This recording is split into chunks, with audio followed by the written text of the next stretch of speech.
because you take what works with you, and then even if it's just a suggestion, hey, try to do this, and then you do it, and then you add to it. Well, I think I kind of had to learn this lesson the hard way. Maybe he can talk to it some. But when I was new to jiu-jitsu, it was really easy to see coach teach something, be like, oh, I'm not doing that. Yeah. You know, whether it's too complex or I'm just never there, or maybe I don't think my body is right for it. It's really easy when you're new to say, no, that doesn't make sense to me. But if you keep those things in your back pocket, eventually it'll pop up, and it might actually plug into your game later. And so now I try to make an effort to where if you say something, I really pay attention to that. Even if you're at a different level. Yeah, well, it's like even if it's not something that I play a lot, I know that I need to hang on to it at the very least because someone else is going to do it to me. Mm-hmm. Mm-hmm. I understand what you mean.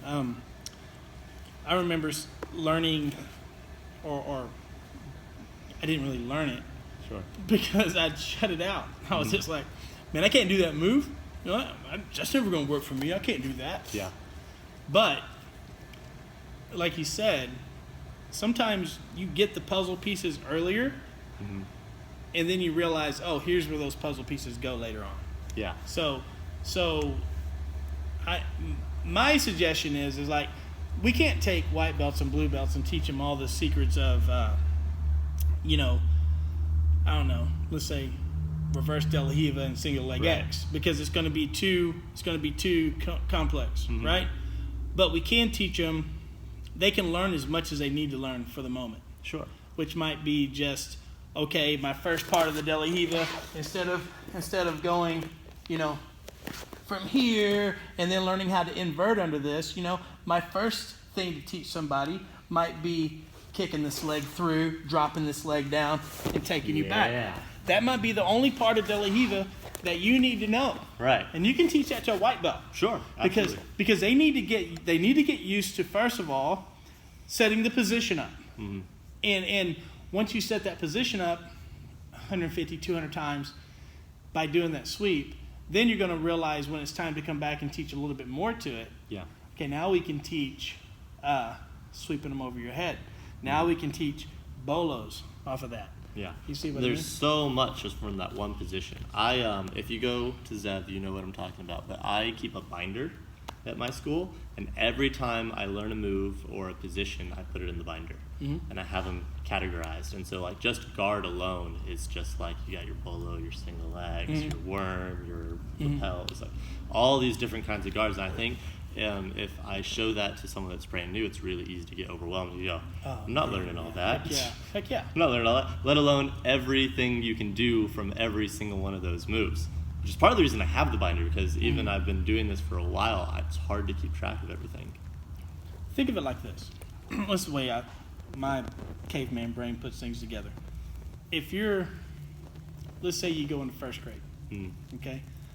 So you graduate kindergarten, or you get out of kindergarten, and you go into first grade, and all of a sudden, they're showing you everything that you're going to need to learn from the first grade all the way through college. Yeah. And it's like, here, this is all you're going to learn. Well, anybody's going to shut down. Sure. I mean, heck, I'd shut down. I mean, I could go back to like 10th grade, and if everybody showed me, oh, this is what you're going to be learning in 10th grade, right now at this point in my life, I'd be like, that's too much. Oh, my goodness. Yeah. It's just a lot. Mm-hmm. And people come into jiu-jitsu, and here's the problem. It's like, you get new guys that come in, and then they're looking at the more advanced guys in class, making this look like it's nothing. Yeah. And hitting moves that look cool. They're inversing and flipping, Right, and then you get the average adult who probably has never really done much in their life, as far as, even if they have been an athlete their whole life. Usually they got their orange belt in karate when they were like 6. Yeah. But those moves don't feel natural in the beginning. They feel natural the better you get. So my idea is like, look, just focus on, if we're showing a series of movements, a 10 movement series off of, passing off of a shin slice, just learn the first grips in the shin slice. That's all you have to do. Even out of classes, I had I have a kid that is having a hard time, because now we're doing online classes. He just started jiu-jitsu before all this craziness happened. He says, hey, I'm having a hard time learning this stuff. And there's so much of it. I go, hey, I hear you. what I want you to do is take one thing away from class. Just one. You're brand new. I don't expect you to get the whole thing. But if you get one move of class, by the time this thing's all over, you're going to have how many moves? Right? In your back pocket that you can do. Is that you guys need to look for incremental improvements. Don't look for these huge leaps and bounds. It doesn't happen, especially the longer you do jiu-jitsu, the less it happens. Occasionally, I will get my mind blown by something, but it's happening less and less. It's these little things that happen that really are changing my game now. Like what you were saying, so little things that you're hunting for in my game, like whenever my foot is here and I'm easy to knock back. Oh, yeah. Things like that, or things like my posture in certain positions where it's easier to stiff arm me, or things like that. And it's those little details now that are making bigger improvements in my game. It's not necessarily that I look for them on you. Sure. It's what I look for. On a lot of people. And I think it's just kind of the way I like to grapple. Try to use the least amount of strength possible. Yeah. And by using positive and negative planes and framing and shrimps and things like that. And I'm just now trying to craft that part of my game. And it hasn't been until recently. I've had my black belt for 5 years, I think. Maybe a little longer, 6 years or so. Yeah. Anyways, that's one thing that I'm trying to polish. Yeah. Become more of a polished grappler. And it's not easy. It's not easy, but you just have to kind of risk it. Sure. Start risking it with your lower ranks and figuring it out. And once you figure your angles out, start doing it with higher levels and things like that. Because I don't care how good you are. Well, maybe that's the wrong statement. If you're an average jiu-jitsu player, sure, and somebody's coming and showing you new stuff, I don't care if you're a black belt or not. It's never going to work for you immediately. You're going to have to put in the reps to make it stick. Well, right? And that's the whole point to me of rolling with lower rings, is I get to try out those new stuff. If Dondi shows me some new cool thing, I'm not going to go throw it on him. Right? The first thing I'm going to do is I'm going to say, okay, here's the move, and I'm going to go take it to a blue belt. Yes. Right? And yes. I'm going to build that skill set on that blue belt, and then I take it to him, and then I put it in the fire, so to speak, and I see if it hardens or if it breaks. Right. And if it breaks, then I go back to the blue belts, maybe the white belts. Right.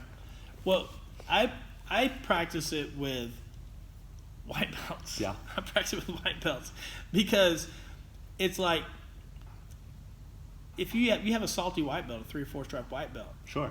They're going to be the ones that are going to be the easiest to use. I mean, there's times that the whole match I'm just practicing one grip. Yeah. Just one grip the whole match. I mean, if we're playing no-gi, like with you, if I'm going to practice anything with you, it's going to be like trying to hold this grip, like maybe a tricep and wrist grip. Yeah. That's about it. I might try to hook it a different way, like this hand over the top, and try to make it a little bit more problematic without me having to squeeze a lot. Sure. I just try to maybe grip it up like that. And maybe even try to practice scooting in and maybe hitting this single leg here, this single leg X, and just play this position off of it. Yeah. And then if you move out of this and escape out of this, then whatever you do, we come right back. I play it again. I come up here in the butterfly, and you approach my butterfly, come on back, and then I come up and I get the grip again. Yeah. And I'm just trying to play that the whole match. So what you're saying is that you're training with a purpose. That's key. Training with a purpose, yeah. The purpose isn't just not to get tapped. Right. Because we all get submitted. We get submitted. All of us get submitted. It's a bad day of training if I don't get submitted. No, to be honest. There's times that I go train with my coach, and it's like I'll walk in there and I won't get one tap on anybody. It's like I'm like getting crushed the whole time. And if I think, I'm just going to go in there and not get crushed, I'm going to try not to get tapped by anybody, that's not the purpose that I want. Right. That's not the purpose, because I'm not learning anything, because I'll freeze up and I'll pause and I'll be like, I'm not going to get tapped today. Right. What am I doing to help myself? Nothing. Yeah. So training with a purpose. What's my purpose? Okay, today I'm going to focus on we've been drilling that Cayenne Duarte sweep that they do. Yeah. Cabrinha actually was doing it. Rubens Charles, you know who he is? Mm-hmm. Charles Cabrinha. He's kind of an old school guy, but he's like Guy's won multi-world championships in gi and no gi. His son, his 16-year-old son, just placed, I think he got silver in ADCC as a blue belt. Yeah. That's how good this kid is.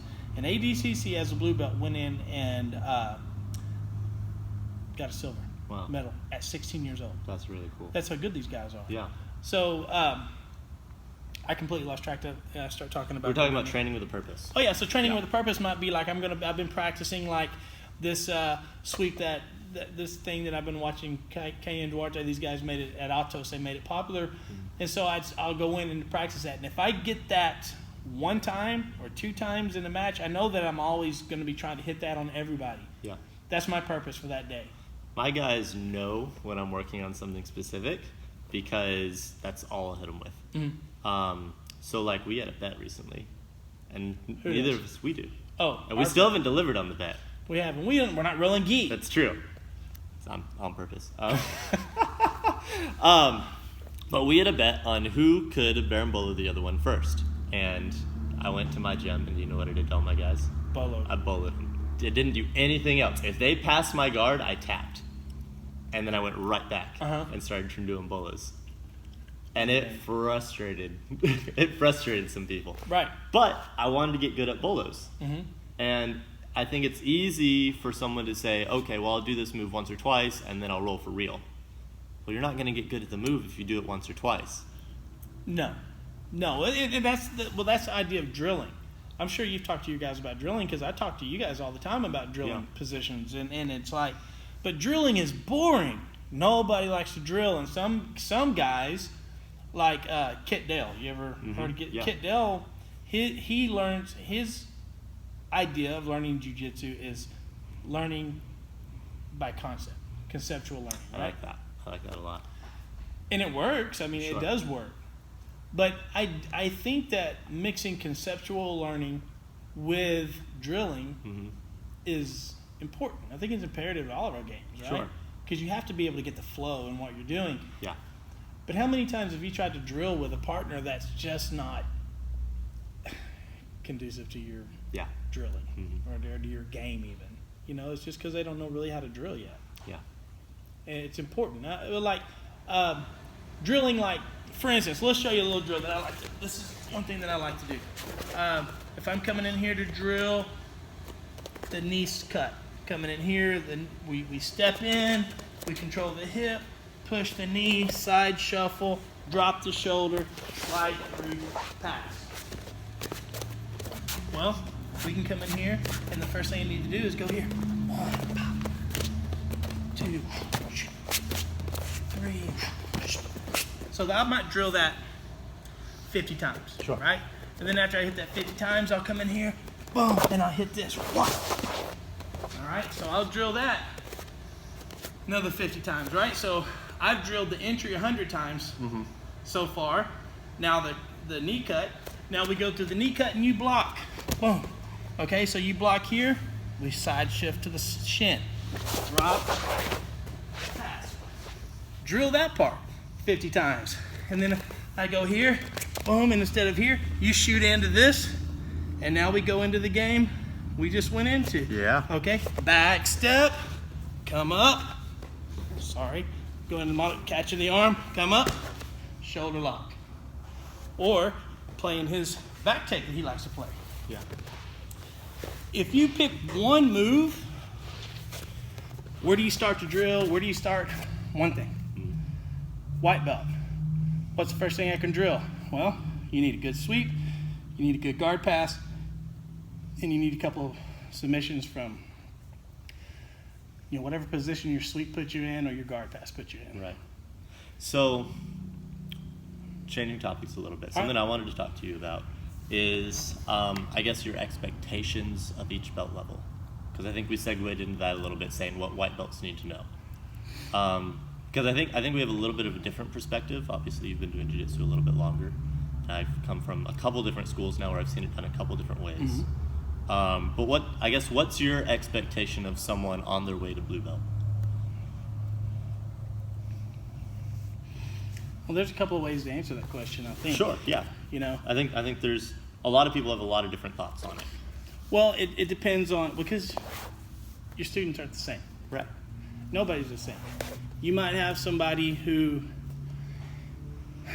is hardcore at the way they like to train. They want to come in here and they want to learn. They become a fan of the sport. They become a fan of a black belt somewhere, a world champion, and they immediately try to start implementing drilling into their game, right? Say like Kit Dale. Right. Well, those guys. I mean, we have, okay, like Alex here, Rico. Yeah. He's one of those guys that he's going to be a competitor. Mm-hmm.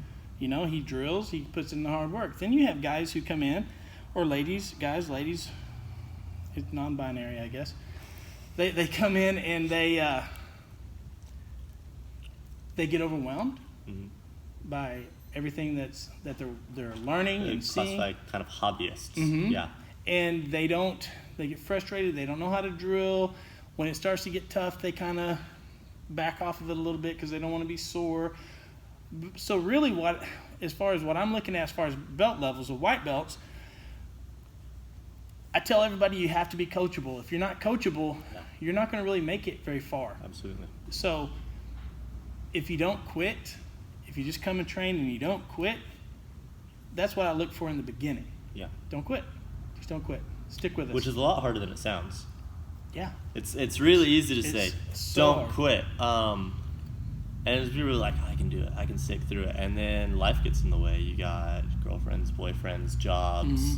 Mm-hmm. You're going to get injured at some point. It may not even be jiu-jitsu. I have a couple kids where all their major injuries happen off the mat. Yeah. Yeah. One in particular on a water slide. Colby. Stay off the water slides, Colby. That's dangerous, man. Stick with jiu-jitsu. Choke people. But yeah, things happen, and so I think it's really easy to say, don't quit, and everyone's like, yeah, that makes sense, and then they're like, well, the good thing about it, if you have to quit for a life reason, hopefully, if you're a good business owner and a good coach, you're always going to be there when they're ready to come back. Yeah. But quitting, I think you may have a different thought on this. I think sometimes ego and arrogance get in the way. One of the most arrogant thing anybody can ever say to your coach or a higher rank is, at least you didn't catch me today. Yeah. Or I almost passed your guard. Or what gets me more is when you have a white belt that's been training 6 months or so, and they're so mad because they feel that they should already be able to be up to the level you're at. Yeah. To me, that they may not be coming across intentionally being arrogant. Sure. But your arrogance can speak volumes. Absolutely. We have to teach our kids how to win. We have to teach them how to lose, but we also have to teach them how to win. So I'll have a kid that struggling in jiu-jitsu, and then they finally tap someone they've never tapped before, and they get really excited, mm-hmm. and they throw their hands up, mm-hmm. and they yell, and they run around. It's like, hey, I'm glad you did well. Now go mm-hmm. do it again. Mm-hmm. You know, if I tap coach, it feels great. Like right in here, I get all warm and fuzzy. Until we go again. But you know what I do? Nothing. I slap bump, and then I try to do it again. Mm-hmm. Yeah, I may talk trash afterwards. We always talk trash though. I mean seriously. Now we're both getting I don't want to let you get to my back because the last thing I want to feel from you anymore, I don't even want to see you do this across my throat. If you give me that knife cut, I'm literally just gonna. That should be your new goal instead of boloing. Yeah. Just getting into that position. Get into slitty. that position. Okay. Because that right there, and that's the truth. If somebody catches your back, and they're on your back, and they're sinking in that choke, or even that is a helpless feeling. And luckily, we're training like that with our buddies, right? Yeah. But it's a helpless feeling, but it's also a powerful feeling knowing that if you get into this back position, that you can literally put somebody's lights out mm-hmm. with a choke. or life or death Which situation. I think is a really big ego filter for jiu-jitsu. People don't like that. Oh my goodness, it's not a you're normal right. thing. Yeah. And so if you find people that have stuck with jiu-jitsu, usually some people make it through, but usually they're really cool people. Yeah. The learning to win with humility and lose with dignity. Yeah. That's what I try to tell the kids. You win with humility and you lose with dignity. Absolutely. Because if you win a match, I expect you to say, hey, good job. Thank you very much. If you lose a match, I expect you to say, hey, man, great match. We'll do it again. Yeah. That's it. The same look, the same thing. The last thing, like you said, a kid or a person that gets up and like, yes, or they lose and they slap the mat and they start. That to me is probably the biggest takeaway from jiu-jitsu is letting your ego die. Yeah. And letting that arrogance go away. Mm-hmm. Because it is arrogance to when you think that you should be as good as you are. Right. You know, I've only been training 6 months and I should be as good as you already. I can't believe I'm letting you hit me with that sweep. I should have passed your guard. I'm going to get you soon. I'm going to get you soon. And it's like, okay, well, now it's going to be a death match. Every time we grapple, I'm going to submit you as many times as I can to let you know exactly the hierarchy in here. Mm-hmm. You know what I mean? Politely. Sure. Politely. Sure. Right? There's just some people you have to do that with until you kill that ego. Right. And then Smash. Mm-hmm. Mm-hmm. Have you had any of your guys come to you and say, man, coach, man, the guys are taking it, you're going hard today, man. I don't know. I think I pissed some people off. Yep. And they're going hard. Yep. And I have to tell them they go hard when you get better. I do. I go hard. Sometimes people are like, man, you killed me today. I'd be like, do you know why? Mm-hmm. Yeah. Yeah, for sure. Yeah.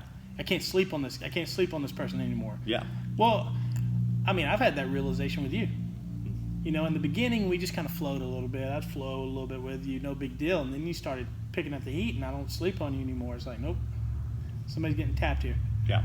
You know, it's just like you got to go. And like when we rolled together those really good rounds a while back, it was like one of us is going to walk away from this, and this is just the way it's going to be. Right.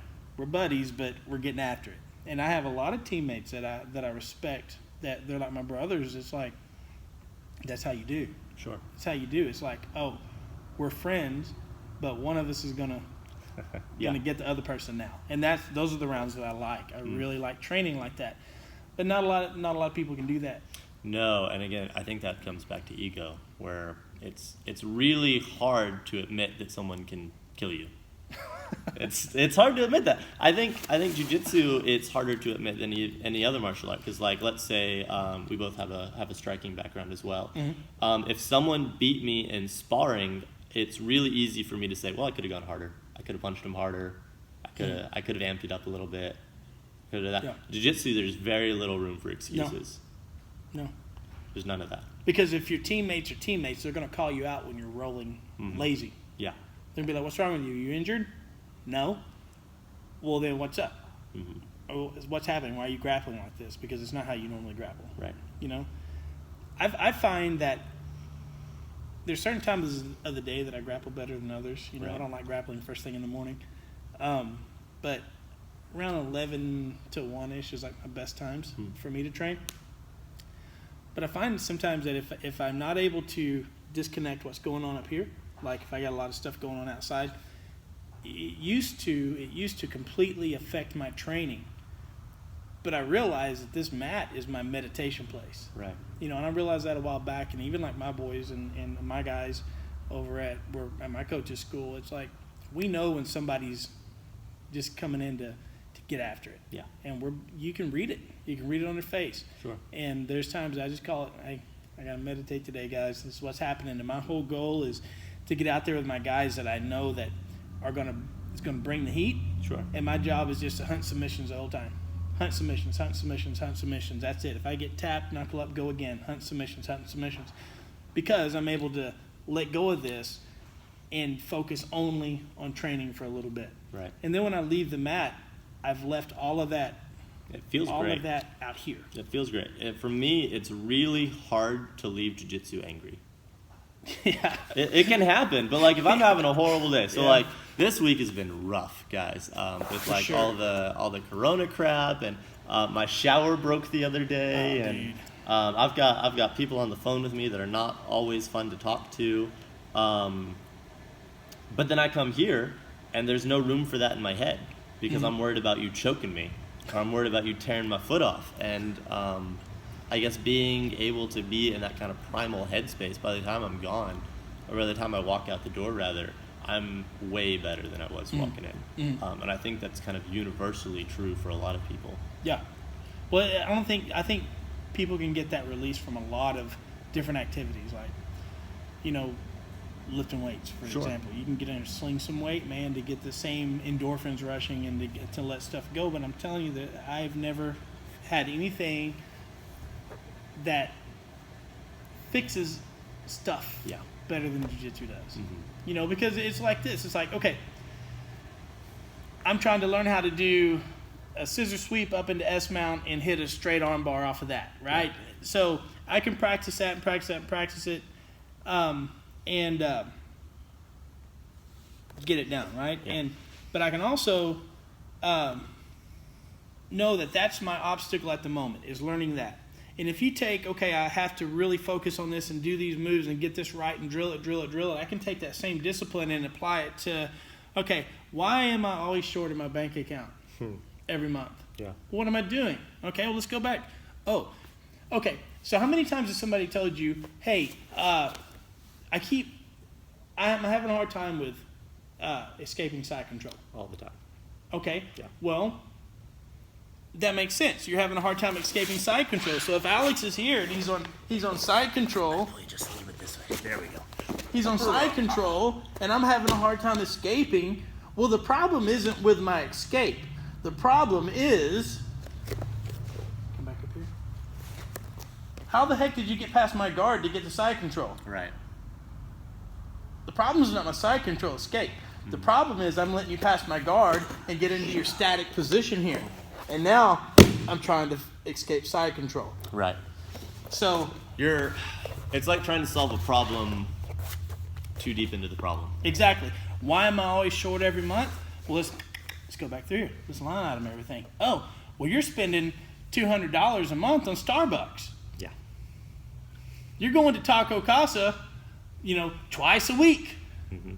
So there's your problem. Right. Just cut that stuff out. Mm-hmm. I keep getting caught in this submission.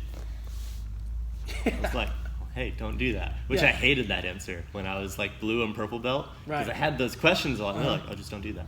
Right, well, don't get there. Well, that doesn't help me. But it does. It does. It's just, maybe it wasn't explained properly.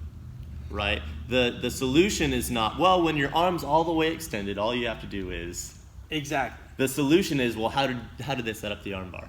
Pass your guard. Yeah, they probably passed my guard. They probably got to a dominant position. Mm-hmm. I didn't solve either of those problems, and then I probably tried to bench press them straight up off. Exactly. Well, think about this. If I'm playing guard and I'm efficient at my sweeps and I'm efficient at my guard recovery, the chances of you passing my guard and getting to mount side control are very slim. Right. Because I have an aggressive guard attack and I have aggressive recovery game. Right. My top game, let's say my top game, I'm real loose on top. Mm-hmm. Now I realize, well, now I can sweep the guy and get here, but man, for some reason, he keeps recovering his guard. Yeah. He keeps putting me back in guard, and I got to go start passing again. Well, we need to tighten up this pressure we're putting on here. Yeah. There's some problems here. We get exposed. Your holes in your games are exposed that fast. The better you get, you're going to find there are more holes. Yeah. When we were talking about drilling a second ago, find one thing and get after it, right? So even if it's just like drilling, I don't know, a scissor sweep, 50 times. Sure. You drill a scissor sweep 50 times and drill the scissor sweep, you have your collar grip, and as you come up, you cinch it in a little more and you go straight for a collar choke. Oh, well, we hit the scissor sweep collar choke. Scissor sweep collar choke. Scissor sweep collar choke, they block it. What are we going to do? We're going to switch to an arm bar, right? Well, if I'm going to switch to that arm bar, I can also come under for that choke. Yeah. So you start seeing other doors open just because you started practicing scissor sweep. Yeah. So don't be afraid just to start. Just find one place to start. That's it. That's all you got to do. Yeah, absolutely. It sounds too easy, but it's not really. I always say jiu-jitsu is easy if you know jiu-jitsu. If you know jiu-jitsu. But you have to know jiu-jitsu. Gracie says the easiest people to teach jiu-jitsu to are kids and stupid people. It's true.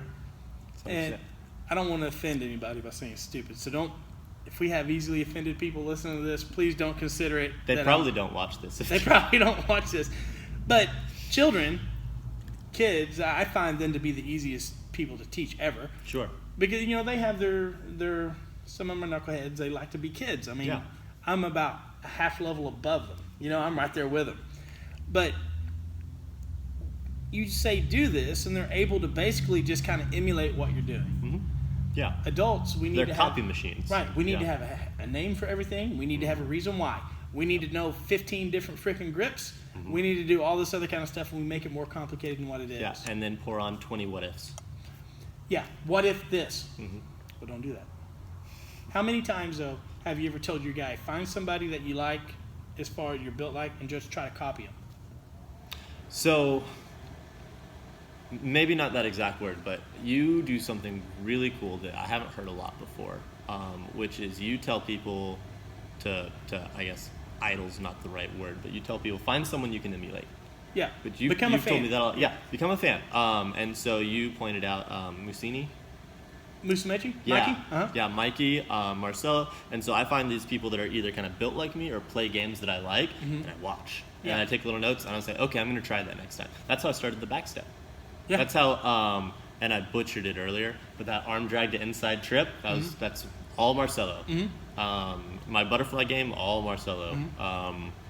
The loop chokes, all Mikey. Mm-hmm. But have someone either built like you or who plays similarly to you, and kind of give you your own little personal roadmap. Yeah. A little bit. My school is still kind of young to where I don't have a lot of that mentorship yet. It's me, pretty much. But I really like how you tell people in here to find those people, and it's kind of pathfinding. Mm-hmm. Well, one thing that I post videos on our student page, like, watch Jacare Souza. Jacare, I don't know if you know who he is. He's an old school jiu-jitsu guy. Him and Hodger Gracie used to have freaking wars, man. But I was such a fan of these guys, him and Marcelo Garcia and Pablo Popovich and all those cats. But Galval is still, Andre Galval with Autos Jiu-Jitsu, he was already a black belt. When I started, was he a black belt already? Or was he a purple belt? I can't remember. But he is still the king. He is still the top-notch dude. And he's the same size as me as far as height goes. He's jacked out of his mind. It's ridiculous.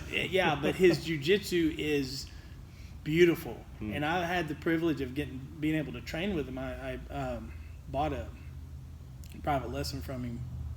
And I don't know if I'm sure that you realize this. There's sometimes, like, if you have an old barn horse and you can ride this old nag around, but if you were to go up and ride a thoroughbred champion, quarter horse, you would completely be able to tell immediately that there's a difference in the horse, right? Mm-hmm. The same thing when it comes to these top-level athletes. Like, I've grappled with some pretty high-level black belts, right? Not saying that I've ever won. Sure. But I've grappled with them before, right? But then when you get in and even just knuckling up with Andre, as soon as you grip a gi or he grips you, there's an energy transfer to where you can 100% tell you're on a ride that this is going to be this is the real deal. Yeah. I haven't seen him in a while, but you had a purple belt who was a black belt in judo. Art. Yeah. Yeah, Art. Yeah. Mm-hmm. Yeah. And the first time I rolled with him, I just thought he was a purple belt. We slap bump, and he got grips on me, and I went, "Oh no!" It's immediately you can tell. Yeah. Yeah. Well, let's see. Rafael Lovato's the same way. I was able to roll with him once, and he came and did a seminar at my coach's school, and it was like you could just tell immediately that it was going to be an experience. Yeah. But this guy, he's probably 6'1", 6'2", and he's pretty jacked, but he was like a freaking ghost, man. And no matter where I turned, it was like he was just right behind my shoulder the whole time, no matter where I went, what I did. And he literally, I swear to God, he was texting while we were grappling. He was choking me and texting somebody else. Which is really embarrassing because I'll like FaceTime. I FaceTimed my mom one time when I was rolling with one of my white belts because they were being obnoxious. Yeah. So I just wanted to prove a point. And so the disconnect between me and a white belt, knowing that there are other people my rank or your rank that can do that to you is humbling.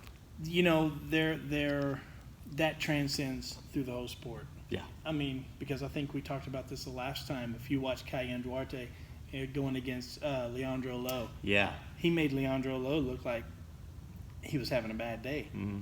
You know? Yeah. And that could have been the case. I don't think so. Right. Because Duarte just beat him on just auto-style drills. Just on drills. It's beautiful. Beautiful match. There's always somebody out there that is going to be your anti-matter. Right. You know? You have your matter and your antimatter. You have your energy and your dark energy or whatever it's called. There's going to be those guys that no matter what happens, they're going to smoke you no matter what. Yeah, and it's interesting because like you were saying styles earlier, and we have different styles, and sometimes they don't always match. There's people out there that are just always going to have your number. Yeah. Well, one thing that I know, every time I grapple with you, I'm learning more as far as how we clash and where I need to be and not be with you, because there's guys like you. Let's see who else is like this. Well, Dylan's got his inside heel hook. There's a guy named Tyler over at Peak. It's the same way. It's like you guys have your arms are like freaking lassos. It's like you just whip them out, and it's just like they lock around. So I'm constantly having to be like this and try to be more of a rigid structure. Yeah. So as a matter of fact, you're the reason I'm doing so many shrugs now. Dude, I need to get on the shrug train because it's obnoxious now when I try to wrap your neck and go.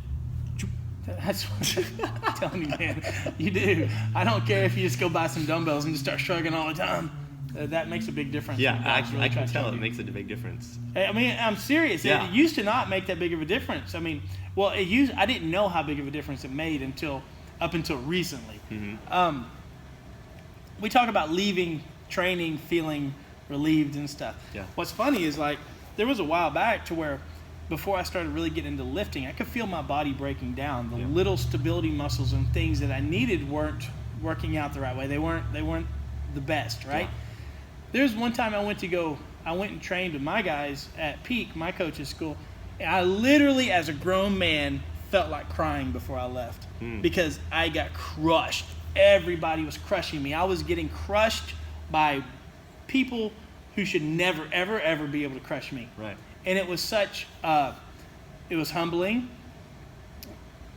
I think the reason I feel stupid saying that I wanted to cry, but I think I was ashamed. Yeah. I felt ashamed of how my game was. Sure. How my jiu-jitsu sucked so bad. Like I didn't feel like I even needed to wear the belt that I had. Well, I think it's jiu-jitsu is a lot more personal and emotional than a lot of other sports because it's the truest representation of yourself. Yeah.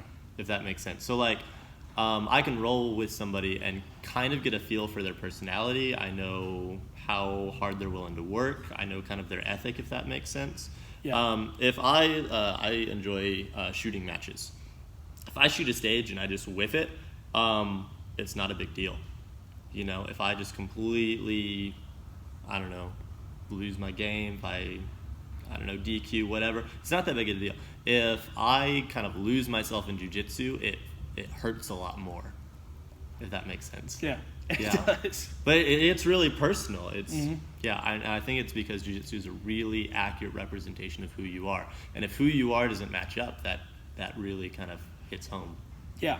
You have to be lined out in other aspects of your game to have a good jiu-jitsu game. And it's just like everything else in life. You have to be lined out in certain aspects of your life or it's all going to manifest somewhere over here. And if my jiu-jitsu is sucking because I have to lift. I have to lift to have for some reason, I just have to lift. It makes my jiu-jitsu better.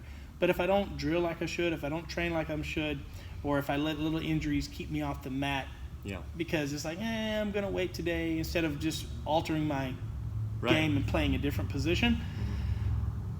Then when I feel like suddenly I'm getting crushed, I feel like, well, this is all happening because you weren't a good steward of your time back here. Yeah. And now you're so far behind. It gets back to what you're talking about earlier with problem solving, where people are really prone to see a problem and just go, well, everything sucks and I don't know how to fix it.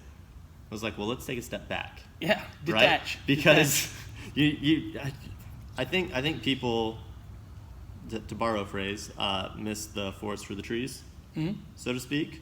I think if people learn just to take a step back and just do a little bit of problem solving, they would be a lot happier. Yeah. And it works for jiu-jitsu, it works for your finances, it's just kind of a life lesson that I had to learn through jiu-jitsu first. When you talk about finances, it makes me think, it's like, how do you get better at jiu-jitsu? Do more jiu-jitsu? Right. How do you get better at your finances, make more money? Yeah.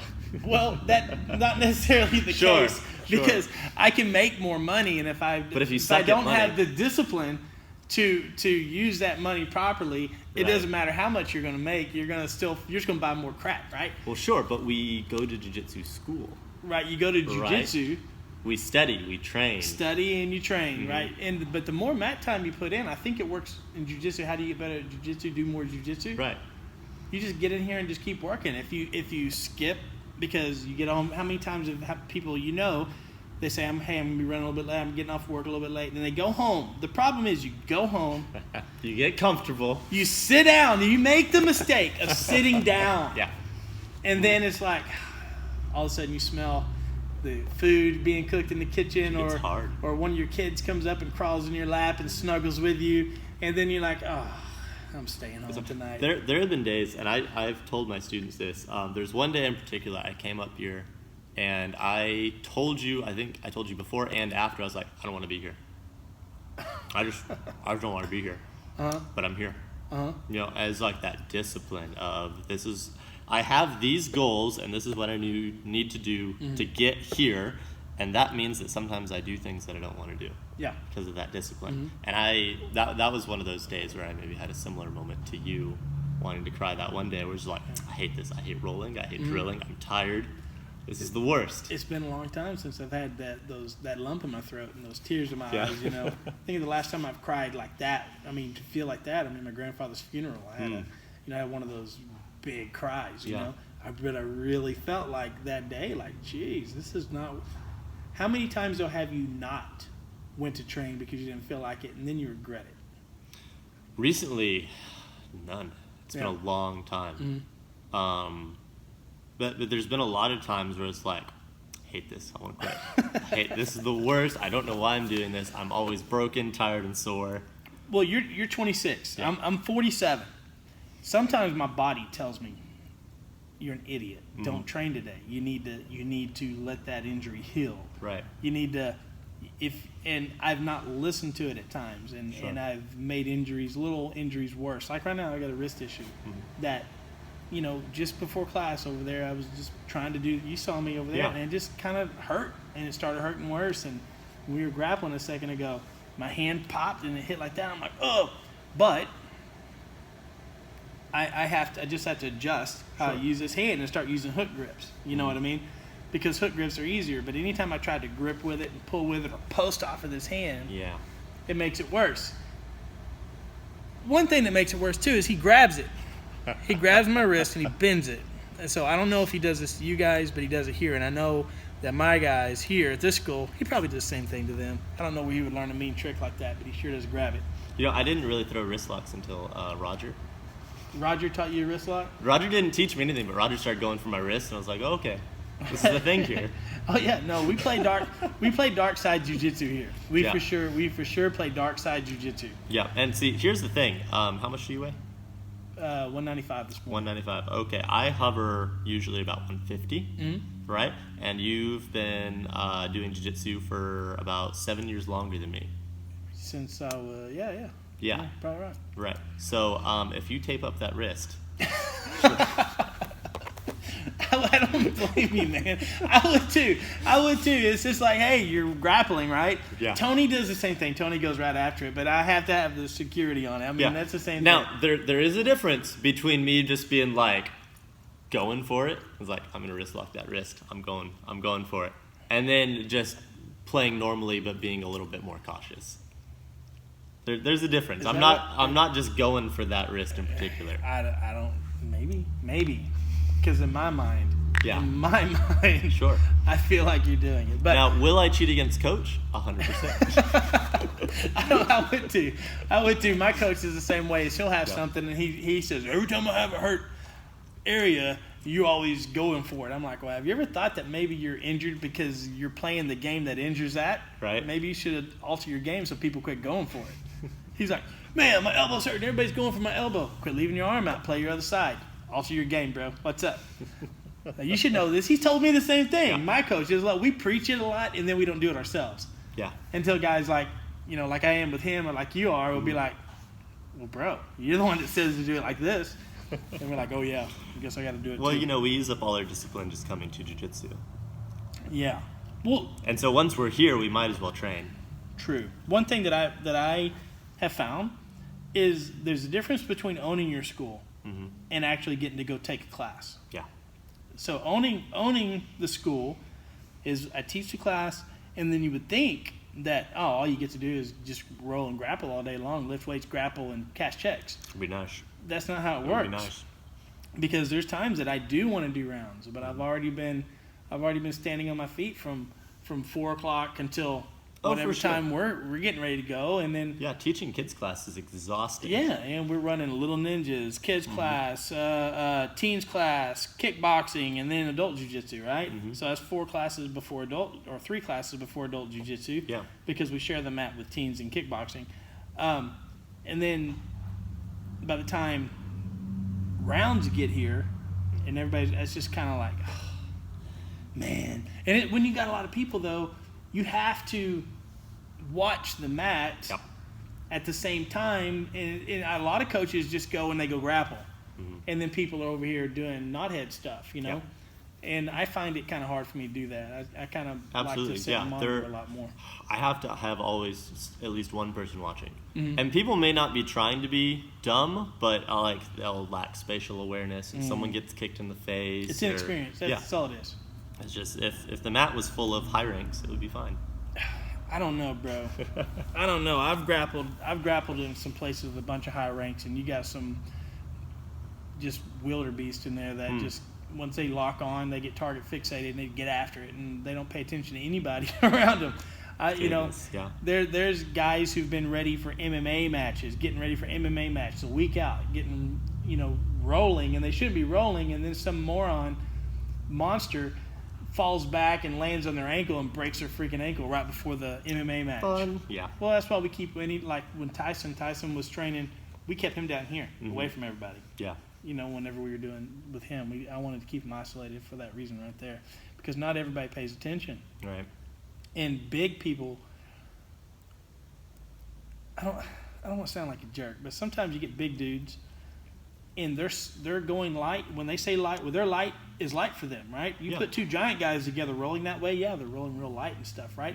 But you put a giant dude with a guy my size or your size, or even one of our females for that matter, Yeah. their light movement isn't necessarily light for Right. the other person on the other It was end. like even if they're being extremely gentle, sometimes just like if they land on your hand, right, or something like that, where it's just they can be as gentle as they want, but the size disparity, even if no accidents happen, you wear more. So I'm rather slim. I weigh about 150, 160, depending on how much I'm doing.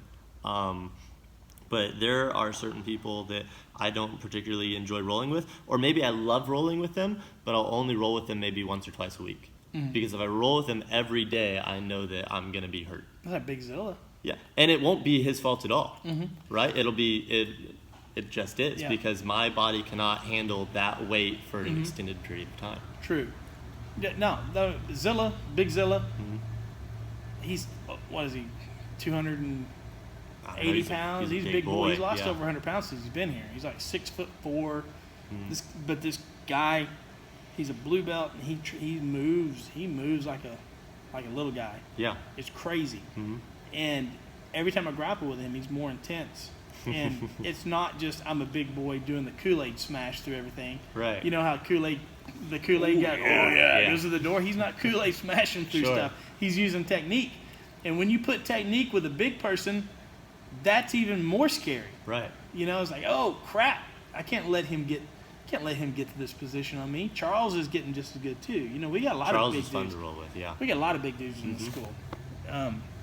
I don't know how it is at your school. You got a lot of big guys down there? Dude, there's something in the water in Granbury. I had a 13-year-old who weighed 260. I've got a 16-year-old that's probably closer to 270. God dang. I had to, so normally, like around that 13, 14, I would want to put them with our teens, right? They're too big for my teenagers, so I have to throw them in the adult class. Yeah.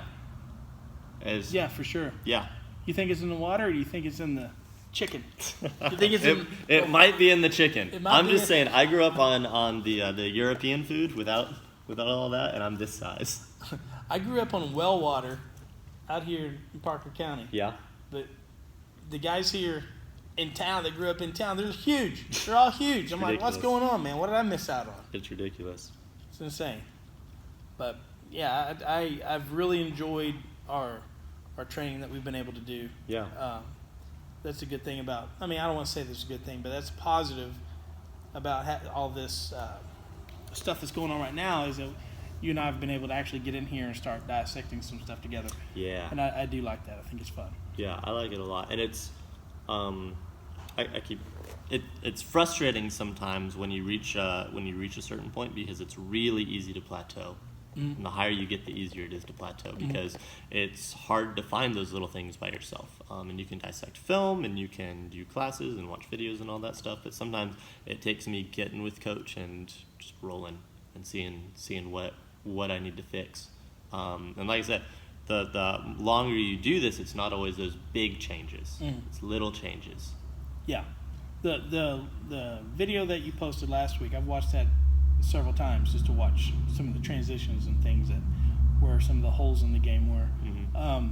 But it's important to do that. I mean, especially when you go to compete, to video your matches and see the mistakes that you make when you're in that level of stress and that environment and when you're actually competing, because that's where all your jiu-jitsu, that's what we're doing in here. Yeah. And then you take it to a tournament and you test it out. So that's why I encourage, competition. I know we're going to have in-house blue belts and competitive blue belts, in-house purple belts and competitive purple belts. There's a complete night and day difference between the guys, right? Sure. But guys like you, or you're putting in the effort, you're really trying to file the rough edges off your game. Well, now we need to test you. We need to test the skill set and see how good it is. And then the hardest thing for me to ever do is watch a match where I lost. I hate watching matches where I lose. Sure. But you'd be surprised the simple mistakes that you find that you've made, that if you can just fix that one part, makes a complete different, it'll take your game to a different level. Sure. And sometimes your coach will tell you, I've been telling you this for, 6 weeks on this thing, and you haven't listened to me. It's not that we're not listening, it's just that it's just like we didn't see it. Yeah. But when you finally see it, you're like, oh, click. Right. You know what I mean? Yeah. So I can't wait. Until all this crap is over so we can start competing again. Dude, I was all ready for that April tournament. And then... It's all right. Yeah. It's all right. We'll find more. Get plenty of time. It'll be good. Change the topic, and we should probably wrap up here pretty soon. I'm going to have to hustle in a second. Yeah. But that last tournament where you took the Epic team to, I forget what I think it was it Flow? Doesn't matter. No, you're talking about Evolve. Evolve. Chris Story's tournament.